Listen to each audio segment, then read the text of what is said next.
que dit l'article 32 de la Convention internationale relative. Nous sommes mardi le 27 mai 2025. Nous vous annonçons que l'organisation change à travers son projet Éducation à la citoyenneté mondiale pour une société juste, égalitaire et résiliente, appuyée financièrement par WebEI et Entrée des Fraternités, vient de lancer les concours interscolaires Terre, Juste et Solidaire. Le match d'aujourd'hui a mis en prise l'Institut Daniel et les complexes scolaires Radak. Nous vous proposons de suivre l'ambiance qui a régné dans les matchs d'aujourd'hui. Alors, la première question nous dit ceci. Comment est défini l'enfant selon la Convention internationale relative aux droits de l'enfant?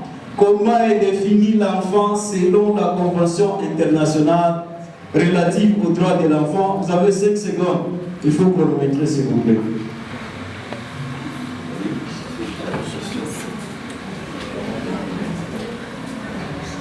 L'enfant est défini comme tout être humain de moins de 18 ans. Applaudissons cela.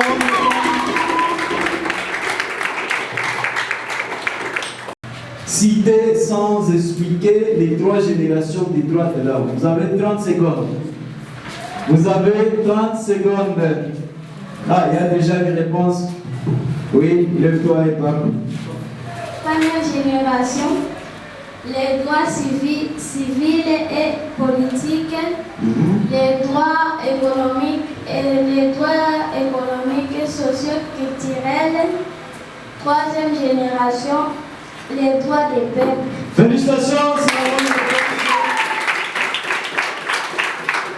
La 10e question est tirée du thématique violence basée sur les gens en milieu scolaire.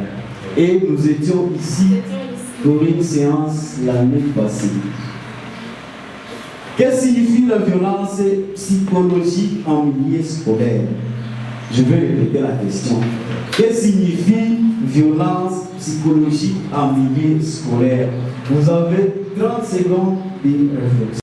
Oui, voulais-je dire que c'est la négligence. Les négligences par rapport à l'intelligence, disons, parmi nous, les élèves entre nous. Négligence par rapport à l'intelligence, c'est ça, entre les élèves. Oui. Voyons ce qui dit. Entre parenthèses, oui, capacité intellectuelle. Capacité intellectuelle entre les élèves. Oui. Et si je peux bien répondre, cette négligence est inverbale. Les violences sont inverbales. Merci pour la réponse, mais ça va dans le même sens et l'équipe du jury va apprécier.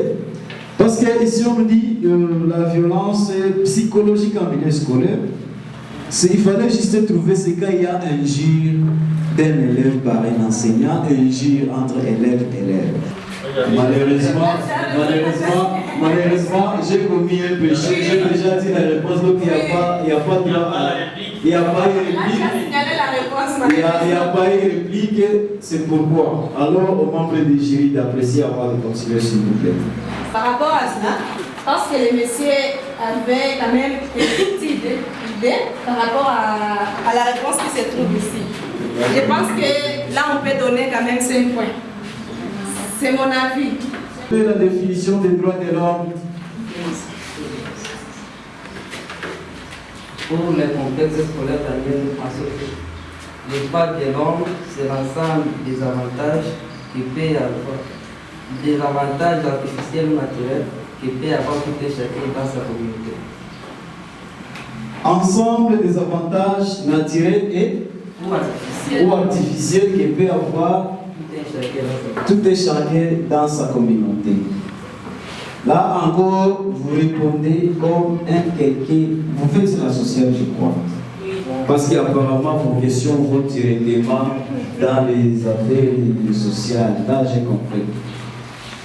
Bon, C'est pas la bonne réponse du tout, mais nous avons dit ceci.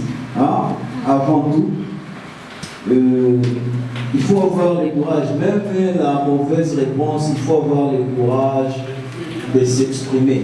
Ok? Ici, ils ont droit à 1-0 d'abord, à la troisième question.